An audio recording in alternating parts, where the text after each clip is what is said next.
Yo, what is going on, guys? It's Bruin Steel here, and welcome back to another WWE broadcast. I'm your host, Bruin Steel, and today I am recapping the Friday Night Smackdown that took place December 22nd, that took place in Green Bay, Wisconsin.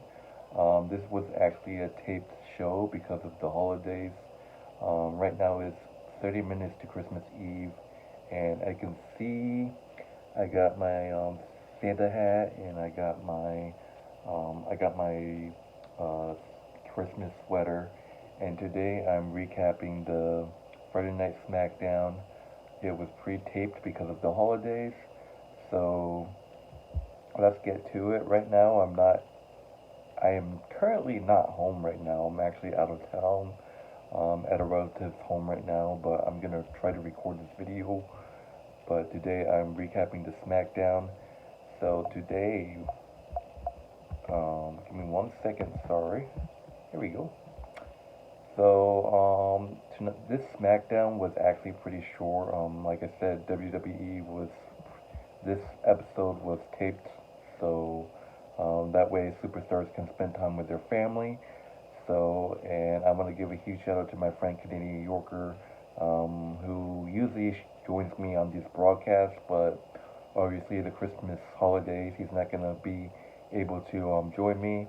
And I'm actually recording this on my phone right now, so I don't really have my computer with me, or I mean my laptop's right here, but it does not have any recording. It does not have a camera. Well, it does, but the audio is bad. So I'm recording off of my phone right now. So, um, but anyways, let's get to it. So starting off the SmackDown show, AJ Styles makes his entrance. You all know that last week that we saw the shocking return of AJ Styles after the Bloodline took him out. AJ Styles makes his entrance. He said that Randy Orton wants Roman Reigns at the Royal Rumble, and LA Knight also wants him anytime. But he doesn't blame either of them. He said that he doesn't give a damn, and said that when it comes to Roman Reigns, he's first in line. Then he gets interrupted by LA Knight, which LA Knight said that AJ will be first on this list, and then AJ Styles said that the whole reason why LA Knight stepped in is because AJ Styles was injured. Um, so it turns out that it turns out it was supposed to be AJ and John Cena teaming him up, but because AJ got hurt, LA Knight stepped in, and would you know, Randy Orton interrupted the two men and said that he had his own issue with the bloodline. Randy Orton said that the bloodline put him out for 18 months, and basically they get interrupted by General Manager Nick Aldis, which basically he said that there's a situation and saying that they should have the opportunity who would face Roman next, and said that in 2 weeks at the New Year's resolution, that is the first SmackDown of 2024. Nick Aldis announced that it's going to be AJ Styles versus LA Knight versus Randy Orton in the three-way number one contenders match. Um, so I'm honestly excited for it. I kind of was aiming for a triple, fatal four-way between Randy Orton, LA Knight, and AJ Styles and Roman Reigns. But holy moly, this is a like a blockbuster, like announcement by Nick Aldis, and basically, this is gonna be huge, honestly. So, originally planned that I think Randy Orton might win because, the original plan was Randy Orton confronting Roman Reigns first, obviously. But we have to see. I wouldn't mind seeing AJ Styles versus Roman Reigns. But honestly, I think they're just going to build up Randy Orton versus Roman first as a Roman. So I'm making a prediction. I really don't do predictions in this video. But I got Randy Orton winning the triple threat match, and I think it's going to be Randy Orton versus Roman Reigns at the Rumble. Um, so that's just that. So moving on to the first match of the evening, we got an 8-woman tag team match. It's a Halloween Havoc match. It's Bianca Belair, Mia Ying, Shotzi, Zelina Vega versus Damien Control, Asuka, Bayley, Carly Sane, and IYO Sky. It went back and forth actually. Um, you know, it, this this was a great holiday street fight. I feel like it was a holiday street fight. Um, I believe it was a it was a Vega and Mia Young attacking Kairi, Sane, and Asuka with the Candy Cane candlesticks. Obviously, and we saw the return of Eva Fry, and there were the Eva Fry was able to help Team Bianca get the win. And they end up getting the win. Kind of like how Becky Lynch got the win inside War Games, putting Bayley through the table. This time it's Mia Yim hitting diving senton through the table on IYO Sky and getting the pitfall on IYO Sky. Kind of like what happened with the last two women's War Games against Damage Control. One member would just get just completely destroyed through a table. So yeah, Bianca Belair, Mia Ying, and Shotzi, and then Zelina Vega, wins by pitfall with a senton bomb through the table by Ying on IYO Sky. That sets up a women's championship match between Mia Yim and IYO Sky for the Smackdown's resolution. So that's gonna be great. And Damage Control, they just can't win. Like, holy shit, what is WWE doing to this booking? Like, holy shit. They can't win inside War Games, and now this, like, the exact same way how they lost War Games. It's just a senton for the table. This time it's IYO Sky.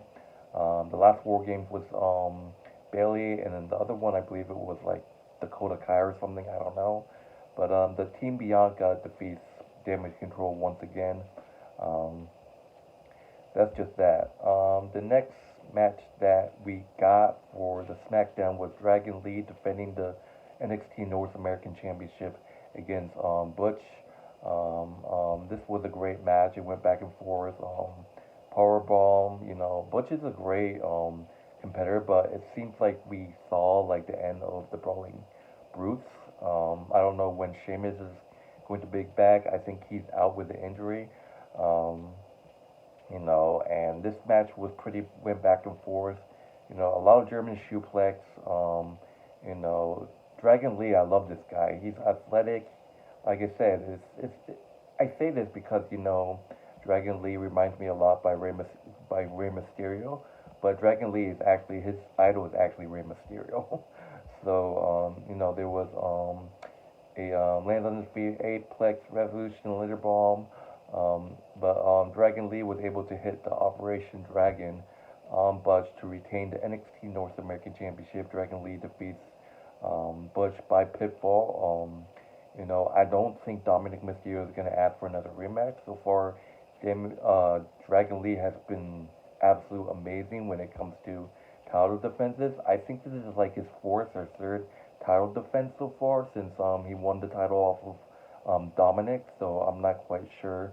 But anyways, Dragon Lee defeats Butch by pinfall.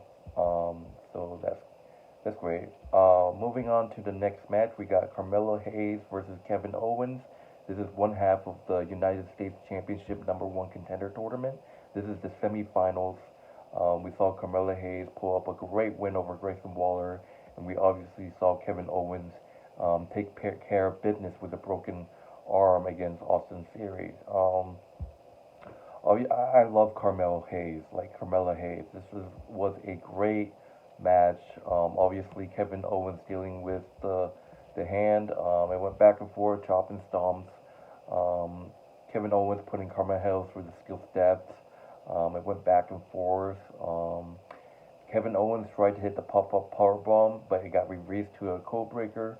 But Kevin Owens was able to hit a stunner, sneak in a stunner on Carmelo Hayes to get the win. Kevin Owens moves on to the finals. I would love to see Kevin Owens versus Logan Paul. But that's just that. Kevin Owens defeats Carmelo Hayes with the stunner. The show of respect between the two men. Kevin Owens shaking Carmelo Hayes at the end of the match. This was a great match. I loved it. Obviously I thought Carmelo Hayes was going to make a run, but this guy is on NXT, so I suggest that he has no business like going after the WWE's United States Championship. I mean, Dominic Mysterio won the NXT Championship, and he went back and forth to NXT and to the main roster. So, I mean, Carmelo Hayes could do that, but I mean, like, he's been on like NXT for so long, he has no business winning the United States Championship. So I kind of figured Carmelo Hayes wasn't going to win the tournament. So there you have it. Kevin Owens is moving on to the finals. So, um, but anyways, the next WWE United States Championship number one contenders tournament. It's Santos Escobar versus Bobby Lashley, and man, Santos Escobar, is this man really going to get his shot of winning the United States Championship after the disrespect that he has been giving to the LWO and Rey Mysterio? Like, holy shit. Um, but the huge moment, I thought Bobby Lashley was going to win this until two masked men attacked the Street Profits that got Bobby Lashley distracted. And because of that distraction, Santos Escobar was a lucky win with a schoolboy and handful of tights. He held on to Bobby Lashley's tights, so he cheated in this game. But it turns out that he has a faction of his own. The masked men unmasked as Herberto Carlito and Angel Carzab. They haven't been seen for so long now. I guess they were Zelina Vega's manager. Well, Zelina Vega was their manager. Um, but Santos Escobar, with such luck, is moving on to the finals. He's two steps closer to becoming the United States Championship. Ugh. I hope Kevin Owens destroy him. Like, holy moly. But Santos Escobar defeats Bobby Lashley thanks to Huberto Carlero and Angela Carza, whoever their name is. Um, but that's just that. Anyways, moving on to the main event. AJ Styles versus Solo Sikoa. This was a great match until Roman Reigns had to ruin it. Roman Reigns had to jump in and attack AJ Styles, costing the disqualification. Post match, Roman Reigns was starting to attack AJ Styles, and then Solo came out. Randy Orton making the save, Jimmy Uso and LA Knight joining the frame, and that's just that. We got AJ Styles, LA Knight, and Randy Orton fighting in the ring while Roman Reigns hold the Usos back while they baby faces beat each other up. Um, Obviously, tension are rising between AJ Styles, Randy Orton, and LA Knight. This is going to be a great triple threat match. This is the first SmackDown of 2014, no, 2024. Sorry. Oh my God. Um, but it's going to be great. Like I said on my predictions earlier, I think Randy Orton gets the win here. We have to see what happens. So obviously, that's just that. And like I said, this SmackDown was pretty short.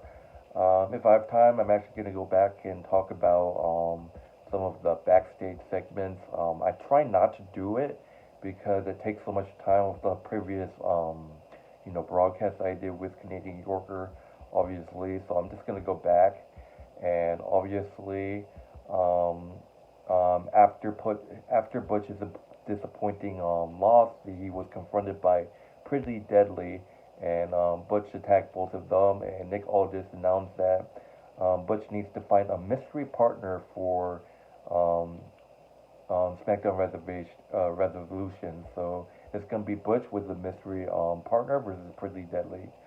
We have to see who it is. Obviously, I don't think it's Rich Holiday. Obviously, the man walked out on Butch, so maybe Butch will have like a singles competition run. We don't know. Um, we saw Roman Reigns getting introduced to Nick Aldis for the first time, and Roman Reigns, like always, said that Nick Aldis should be like Adam Pearce, saying that you booked that triple threat match, and maybe you should have checked with me first. And Nick Aldis just didn't struggle basically, and Nick Aldis said that hit some shots back at Roman Reigns, so obviously. And AJ Styles, obviously, he's back, but he's not back. He's not happy to see the OC. You see Mia Young hugging AJ Styles along with Luke Gallows and the other guy, I don't even know his name, Give me a second. Maybe it says. Sorry. Shoot. I don't even know. But anyways, I'm not gonna talk too much about this SmackDown. That would do it. Like I said, they taped this in Green Bay, Wisconsin. I guess they split the shows, but they did this so wrestlers can enjoy the holidays, which is nice. So, anyways, this is my sweater for the holidays. So, but anyways, thank you guys for watching this broadcast. I'm Bruin Steel. Oh, in terms of grading, I mean, I probably give this. I mean, I probably a B minus, honestly. There could have been more, but like I said, this was pre-taped, so it was a taped show because of the holidays. But anyways, thank you guys for watching. My name is Bruin Steel. If you haven't done so, hit that likes button and hit that subscribe button. And happy holidays, guys. Thank you guys so much for watching this broadcast, and hopefully, I don't think there's a Monday Night Raw. Obviously not. It's tomorrow, Christmas Day. There's not gonna be a Friday night, so I got a full, break until the next broadcast. I'm probably gonna be doing it with Canadian Yorker, so be sure to look out for that. But anyways, I'm Bruin Steel. Thank you guys for watching. Happy holidays, Merry Christmas, stay safe, and see you guys later.